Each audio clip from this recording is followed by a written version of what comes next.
Hey everybody, welcome to Closing the Deal. I'm Kristina, this is Carissa, and today we have a special guest with us, Chris Venegas. Now, because he's a humble fella, I'm going to brag for him. So, what he's accomplished just in his rookie year is incredible. Yeah. So, to start that off, we have Rookie of the Year for the Coldwell Rio Rancho office. Next, he won 2018 GAAR Rookie of the Year. And then on a national level, he got 30 under 30 for all of Coldwell. And that's on a national level, you guys. That's huge. So we're really excited to have you here today. Thank you. Yeah.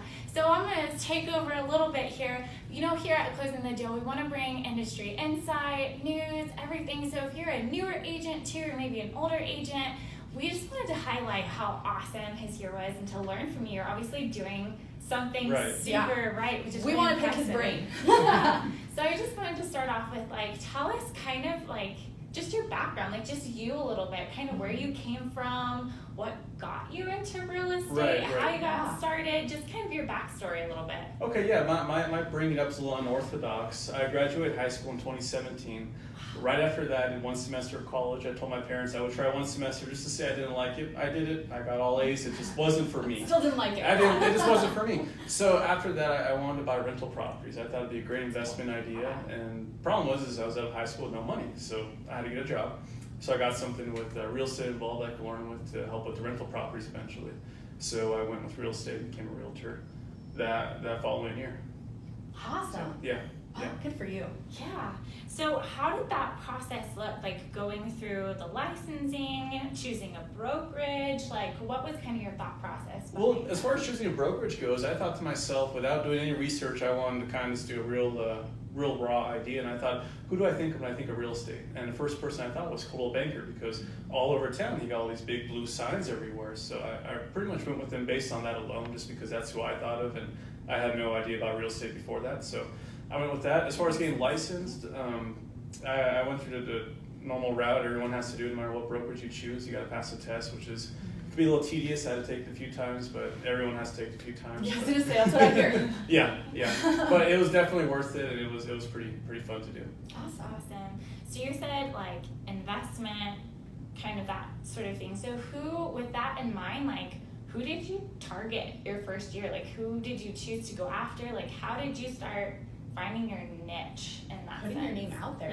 Yeah, I went for anyone and everyone that was willing to do any kind of deal with me, really. The biggest thing I hit was floor duty. We have something with Coldwell Banker called floor duty.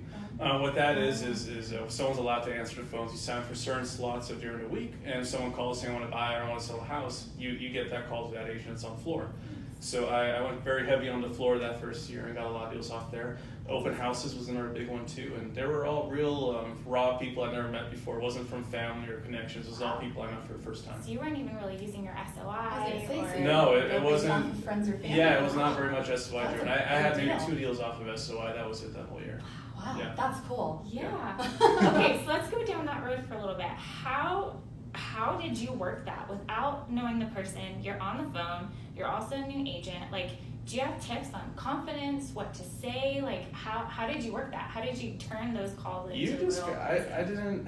It was hard because you got to keep in mind I'm a younger guy at the time. I was 19 years old, so to be handling something that was like a $300,000 deal, that was very overwhelming for me. Big deal. Yeah. So at the time, I just kind of jumped into it and just did what I knew. And thankfully, Coldwell Banker has some really good training at the beginning, so I knew a pretty good idea of what to do. I found the more as I did deals, the more I understood the process. It was easier to talk to people. But the only thing I really thought of is to help me if I got nervous with clients was they're not going to make or break my career if it doesn't go through with them. So with that, it kind of took a lot of the pressure off. Yeah, when you have that mindset, suddenly the pressure is, like you said, is kind of off, and you're going to do the best you can do and learn from it. Right. Something to just kind of interject with that is what I hear from a lot of people is everybody always asks, and you can give me your opinion on this, if everybody asks, well, how long have you been doing it, when they're kind of interviewing you for selling their house. Right. And they ask, well, how long have you been doing it? Kind of gauging your expertise. How do you combat that when you're so new? Right, that was hard. Yeah. And the problem was the flip side of coins, they would ask my age. And a mentor of mine told me to ask, why, and be real upfront and say why is that an issue.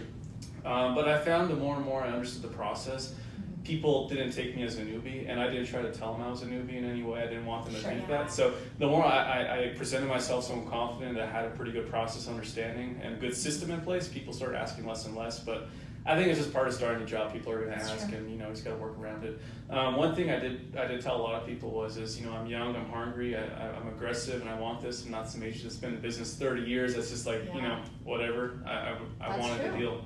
So a lot of people like that a lot. Yeah. I mean, that's like character and integrity and willing to learn and work hard and what's wrong with that? Yeah. That's awesome. So you would say you kind of like after a while didn't even really like tell people your age, like I went out of my way to make sure no one knew my age. I tried very hard to. If they ask, I would just say I would try to derail it, or I would try to change the subject really quickly. At closing, after that, I would add on social media, and they would slowly kind of figure it out. Sometimes they knew early on, they didn't care, but it's just kind of different for every client. But if it was up to me, I'd rather they not know.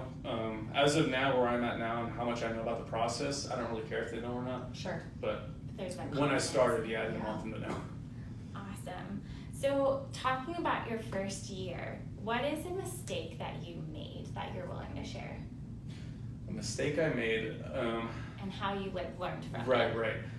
I love selling stuff. I have really entrepreneurship kind of personality. Yeah. And one thing early on is that I kind of BS'd some clients. When there was issues, I would try to kind of BS an issue on how to figure it out.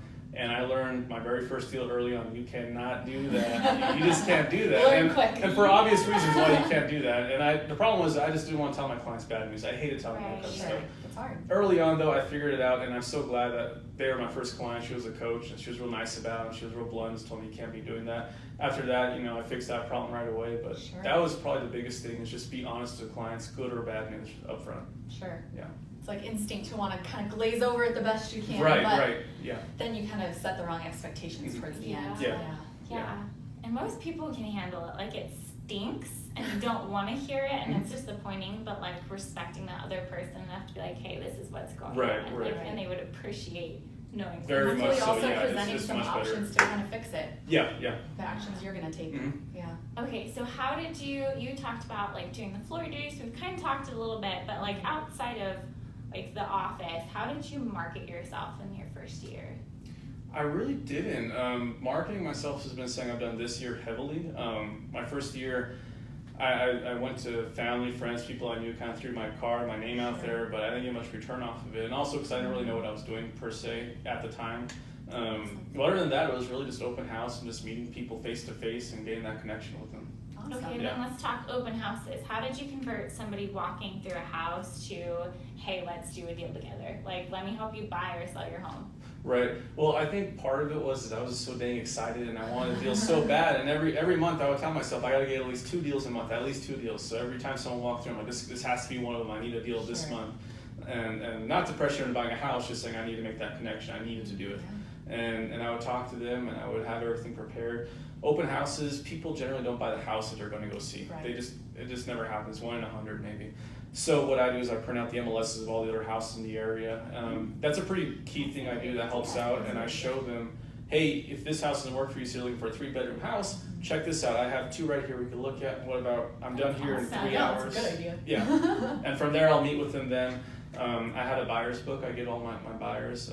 It's a book I tailor myself just to help them, give them the tools they need to do the deal. And it looks much more professional and clean than me just, grabbing some things out of the shelves with my business card. It was just more clean, presentational. And I think they liked that a lot. They drew to that a lot. Yeah. So that was the biggest thing. But just setting that next appointment with them was how I really got them. Yeah. Dang.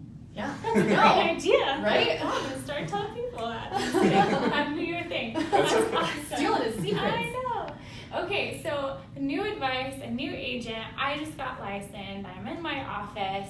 What advice do you have for me? Go to work every day. Say goodbye to all your weekends. You're not getting those for the next 3 years. You just not.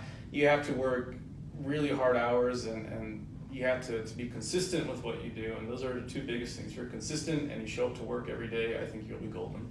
Yeah. Awesome. No matter what type of style you want to do or how you want to get business, if you're consistent with it and you go to work every day, I mean, there's no reason you can't do it. Sure. And Yeah. it seems like such simple advice, But I mean, Yeah. you see it all the time that people, it's easy to kind of slack off because Yeah. you're your own boss. Oh, and no, you when have to be hungry all on your own. When you wake up at 6 a.m., the pillow's on your face and you're all comfortable, it's the hardest thing. But if you have a goal and you want to do it, you got to get up. So Yeah, that's part of it. absolutely. Awesome. Yeah. Thank you so much, Chris. We really appreciate Yeah. having you here. You're welcome. Yeah. Awesome. Yeah, well, thank you so much.